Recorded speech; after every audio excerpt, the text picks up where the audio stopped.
సాయిరామ్. మనం ఇంతవరకు 25 శ్లోకాలు చెప్పుకున్నాం. ఈ 25 శ్లోకాలు కూడాను మనకు భగవంతుడు ఏది చెప్తున్నాడంటే ఓన్లీ ఆత్మ గురించే చెప్పాడు. ఆత్మస్వరూపం నిత్యం, అది నిత్యమైనది అని అలా చెప్తూ వస్తున్నారు ప్రతి శ్లోకంలో కూడా. ప్రతి శ్లోకంలో చెప్పుతూ అర్జునుడికి చెప్తున్నాడు ఏంటంటే, నువ్వు శోకించక,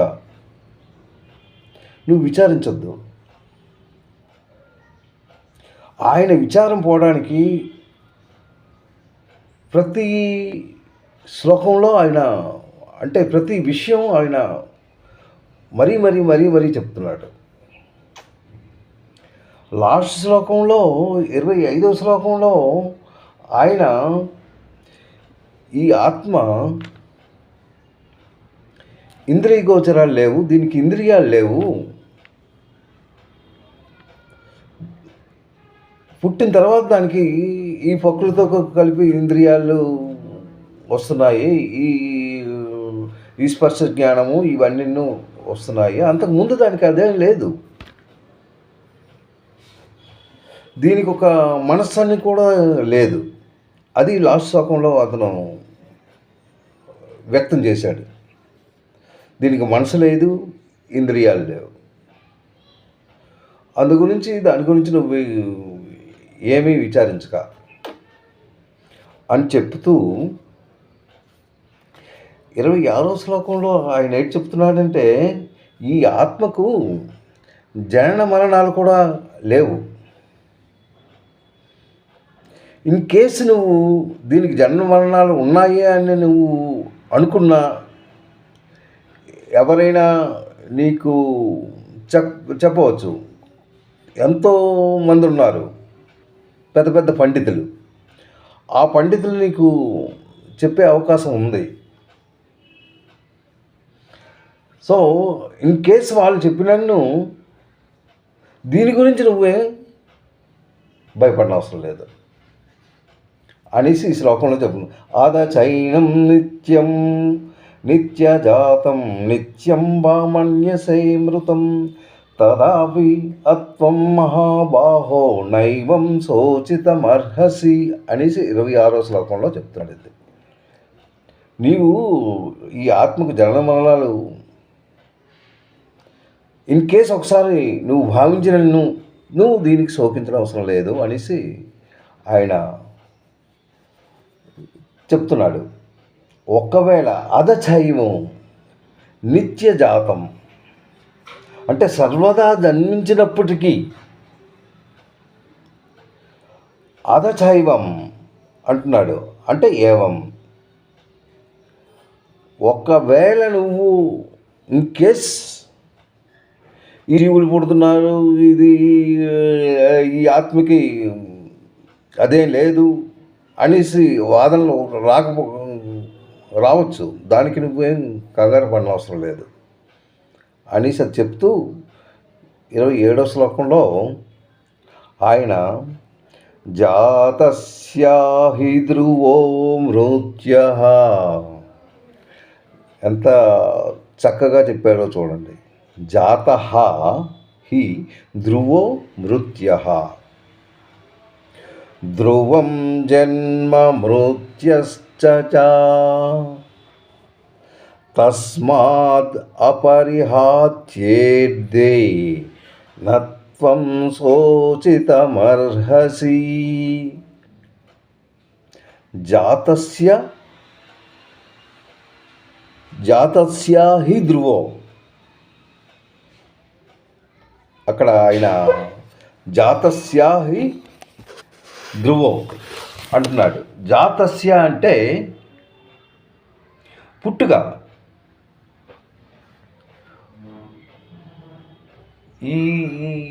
ఈ శ్లోకంలో ఆయన ఏం చెప్తున్నాడు, జాతస్య హి ధ్రువ అంటే కంపల్సరీ, ఎవరైతే పుడతాడో కంపల్సరీ మరణించక తప్పదు.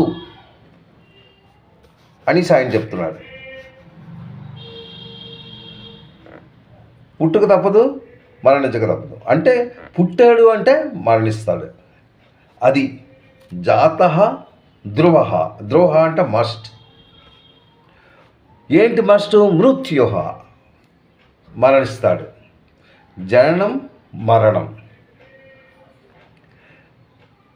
అయితే ఇందులో మృత్యుః ధ్రువ జన్మ మృత్యశ్చ. ధ్రువః, ధ్రువః అంటే మస్ట్, తప్పదు. ఏంటి? మరణించిన వానికి పుట్టుక తప్పదు అని. ఇక్కడ పుట్టిన వానికి మరణం తప్పదు, మరణించిన వానికి పుట్టుక తప్పదు అనేసి ఆయన ఇక్కడ చెప్తున్నాడు. జాతస్య హి ధ్రువ మృత్య ధ్రువం జన్మ మృత్యస్య చ. మరణించిన వానికి మృత్యశ్చ చ అంటే మరణించిన వానికి ధ్రువం జన్మ, తప్పదు. ఏంటి? జన్మ. అది జాతస్య హి ధ్రువో మృత్యసి అంటే పుట్టిన వానికి మృత్యస. మృత్యస అంటే చనిపోవడం, మరణం తప్పదు. ధ్రువో అంటే తప్పదు. ధ్రువం జన్మ మృత్యస్య. మృత్యస్య అంటే పుట్టిన వానికి మరణించడం, మరణించిన వానికి మృత్యస్య అంటే మరణించిన వానికి పుట్టుక తప్పదు. తస్మాత్ అందువలన తస్మాత్ అపరిహార్యర్థే. నీవు దీనికి జడిసిపోవడం లేదు, నువ్వు శోకించిన అవసరం లేదు అనేసి ఇక్కడ వాటిని తప్పించుకునుట అంటే పుట్టిన తర్వాత నాకు మరణం అవసరం లేదు అంటే దాన్ని తప్పించుకోవడం ఎవరి తరం కాదు. పుట్టినవాడు మరణిస్తాడు, మరణించిన వాడు పుడతాడు.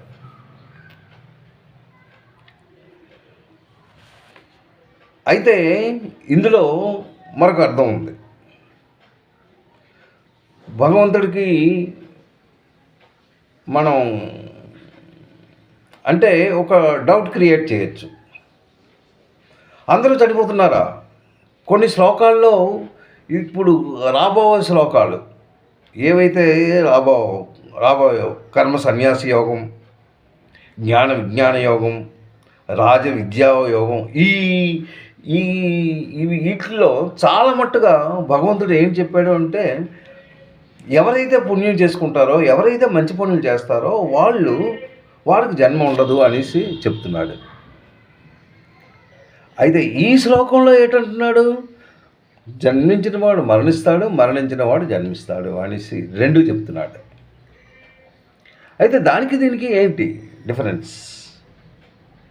దానికి దీనికి ఏంటి అంటే ఎవరైతే దీన్ని అర్థం చేసుకుంటారో వాళ్ళు జ్ఞానులు. ఆత్మ గురించి ఎవరైతే తెలుసుకుంటారో, ఓహో ఈ ఆత్మ అంటే ఇదేనా, అంటే ఈ ఆత్మకు ముందు వెనక, ఆత్మ ముందు తర్వాత వెనక. ముందేంటి? దానికి ఏమీ లేదు, దానికి స్పర్శ కానీ దానికి వికారాలు కానీ అలాంటివేమి ఉండవు, మనసు కానీ అలాంటిదేం లేదు దానికి. అది ఎప్పుడైతే నీకు శరీరాన్ని తీసుకుంటుందో, శరీరం తీసుకున్న తర్వాత అన్నీ వస్తున్నాయి. మళ్ళీ శరీరం పోయిన తర్వాత ఏమీ లేదు. అంటే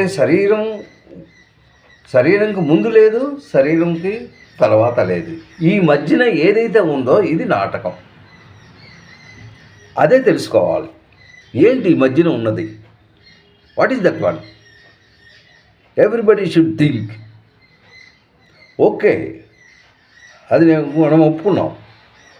మరణించిన ముందు ఏం లేదు, దానికి ఈ వికారాలు కానీ స్పర్శలు కానీ అలాంటివి ఏమి లేవని చెప్తున్నాడు అతను. అస్సలు అతను 25వ శ్లోకంలో ఆయన ఏంటి చెప్పాడు, దీనికి అలాంటిది ఏం లేదు అనేసి అతను ఈ ఆత్మ శస్త్రాలు కానీ అవన్నీ చెప్పుకొని వచ్చాడు కదా. నయనం చిందంతి శస్త్రాన్ని నయనం దాహిత పాపక నచైనం క్లేదయత్యసో నోసు మారుతా అని చెప్పి ఇవన్నీ చెప్పుకొని వచ్చారు. అయితే ఆత్మ మరణించి పూర్వం ఎలా ఉంది, మరణించిన తర్వాత ఎలా ఉంది, ఆ మరణించిన పూర్వం ఎలా ఉందో తర్వాత కూడా అలాగనే ఉంది.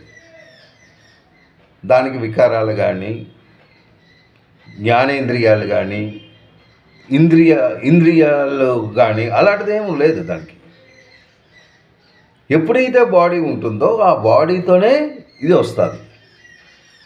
ఇది వచ్చిన తర్వాత నీ తాలూకా కర్మానుసారం, నీ బుద్ధి అనుసారం, నీలో ఉన్న జ్ఞానానుసారం ఒక మంచి పనులు చేస్తే మంచి జన్మను ఎత్తావు, చెడ్డ పనులు చేస్తే. అయితే ఇందులో ఎందుకు ఇలా చెప్పాడు, మరణించిన వాడికి పుట్టుకు తప్పదు, పుట్టిన వాడికి మరణించిన తప్పదు అని చెప్పేస్తున్నాడు. మరి అందులో ఎందుకు అలాగ చెప్పాడు అనేసి, అందులో చెప్పడానికి కారణం ఏంటంటే ఎవరైతే పుణ్యం చేస్తారో వాళ్ళకి జన్మ ఉండదు. వాళ్ళు ఏం చేస్తారు, వాళ్ళు స్వర్గలోకానికి వెళ్తారు. వాళ్ళు మంచి పనులు చేసిన నాళ్ళు ఉంటారు, ఆ తర్వాత మళ్ళీ జన్మ తీసుకుంటాడు. ఇవన్నీ రాబోయే శ్లోకాల్లో మనం చెప్పుకుందాం. అయితే ఇప్పుడు మనం ఏంటి, పుట్టిన వాడికి మరణం తప్పదు, మరణించిన వాడికి పుట్టుకు తప్పదు. గురించి దీని గురించి నువ్వు శోకించవలదు అనేసి ఇతను చెప్తున్నాడు. ఏంటి, జాతస్యాహి ధ్రువో మృత్యుం ధ్రువం జన్మం మృత్యస్య చ తస్మాత్ అపరిహార్యేర్దే నత్యం శోచిత మహర్షి. దీని గురించి నువ్వు శోకించడం మంచిది కాదు. ఇది 27వ శ్లోకం. 28కి వచ్చేసరికి అతను ఏం చెప్తున్నాడు, ఇంద్రియ గోచరాలు ముందున్నాయి. అంటే ఈ ఆత్మకి ఈ ఇంద్రియాలు అంటే స్పర్శ ఇవన్నీ కానీ ఇవన్నీ పుట్టుకు ముందు లేదు, పుట్టిన తర్వాత ఇవన్నీ వస్తున్నాయి. అంటే శరీరం వచ్చిన తర్వాతే నీకు ఇవన్నీ వస్తున్నాయి. అది అవ్యక్తాదీని భూతాని వ్యక్తమధ్యాన పార్వత అవ్యక్తాని ధానాన్యేవ తత్ర కా పరిదేవణ అంటే డోంట్ వరీ అబౌట్ ఇట్, పర్యావరణ. అవ్యక్త దివి అంటే అవ్యక్త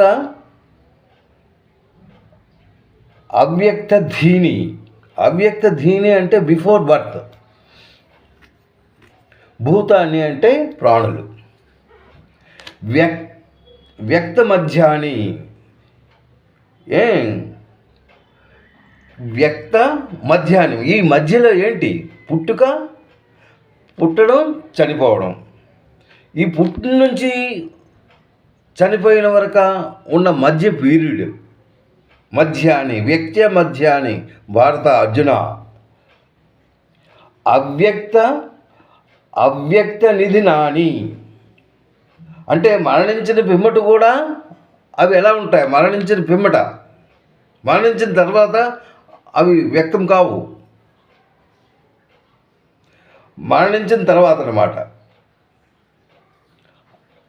అవ్యక్త నిధి నాణ్యేన తత్రక పరిదేవణ. దీని గురించి నువ్వు ఆలోచించడం అవసరం లేదు. ప్రాణులన్నీ పుట్టుక ముందు ఇంద్రియ గోచరాలతో, మరణాంతం కూడా అవి అవ్యక్తములే. ముందు కూడా అవ్యక్తమే, తర్వాత కూడా అవ్యక్తములే. ఈ జన్మము మధ్యకాలం మాత్రమే ఇంద్రియ గోచరములు. ఈ మధ్యకాలంలోనే నీకు ఇంద్రియాలు, మనస్సు ఇదన్నీ ఈ మధ్యకాలంలో ఉంటాయి. ఆ తర్వాత మరి ఉండదు. దీని గురించి నువ్వు బాధపడక.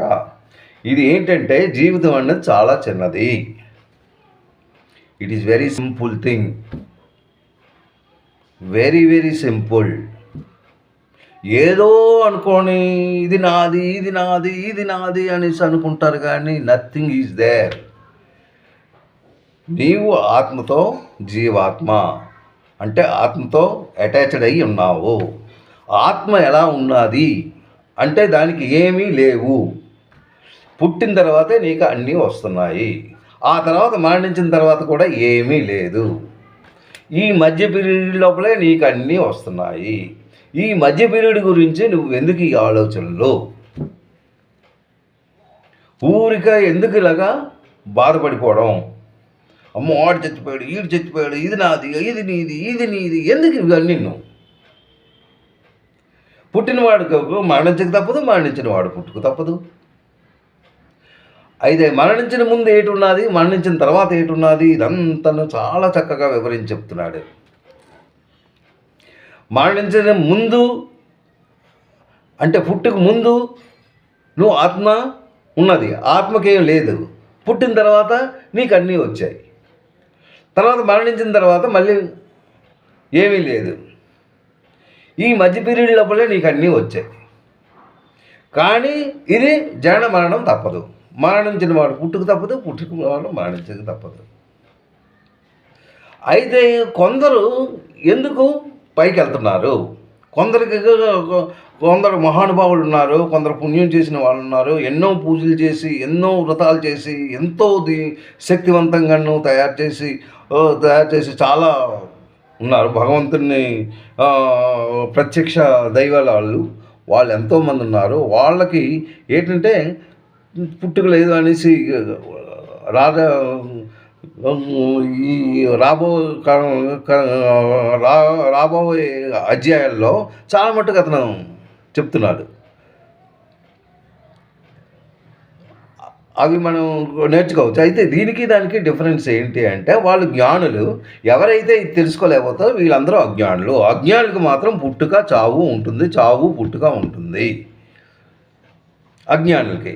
ఎవరైతే జ్ఞానులో, ఎవరైతే దీని గురించి తెలుసుకుంటారో, ఎవరైతే భగవంతుని గురించి తెలుసుకుంటారో, అయ్యో జీవితం అంటే ఇదేనా, దీని గురించి ఎందుకు ఈ పోకలాట అని ఎవరైతే తెలుసుకుంటారో, ఇది భగవంతుని తాలూకా సృష్టి, భగవంతుని మనం తలుచుకుంటే మంచిది, భగవంతుడే మనకు అన్నీ చేస్తున్నాడు, ఆయనదే అంతన్నం, ఆయనతోనే మనం ఉన్నాము, ఆయన ఉంటేనే మనకు ఊపిరాడుతుంది, ఆయన తాలూకా శక్తి వల్లనే అన్నీ అవుతున్నాయి అని ఎవరైతే తెలుసుకొని ఈ ఈ జీవితంలో మనం ఏదైనా ఒక మంచి పని చెయ్యాలి, ఆ తర్వాత మళ్ళీ మనకు అవ్వదు అనేసి కొందరికి ఏదైతే మంచి పనులు చేస్తుంటారో, ఎవరైతే మంచి పనులు చేస్తూ ఒక దానం ధర్మం ఇవన్నీ ఎవరైతే చేస్తూ దీన్ని ఎవరైతే అభివృద్ధి చేస్తారో, అంటే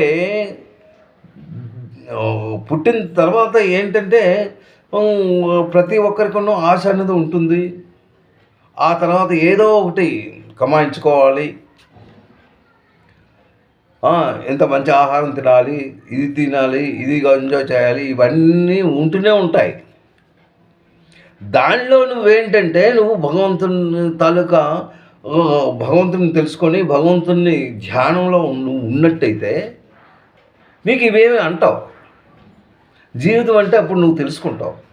జీవితం అంటే నథింగ్ అని నువ్వు తెలుసుకుంటావు అన్నమాట. ఇంతవరకన్నా 27, 28 ఇంకా రాబోయే శ్లోకాలు కృష్ణుడు ఎంత చక్కగా చెప్పాడో, అది మనం వింటే చాలు. ఆయన తాలూకా భావన ఎలా ఉన్నది వింటే చాలు. సాయిరామ్, మీరు నాతో సహకరించి మీరు కూడా దీన్ని వింటూ ఒక మంచి వేలో వెళ్తారని నేను మనసారా కోరుకుంటున్నాను. సాయిరామ్.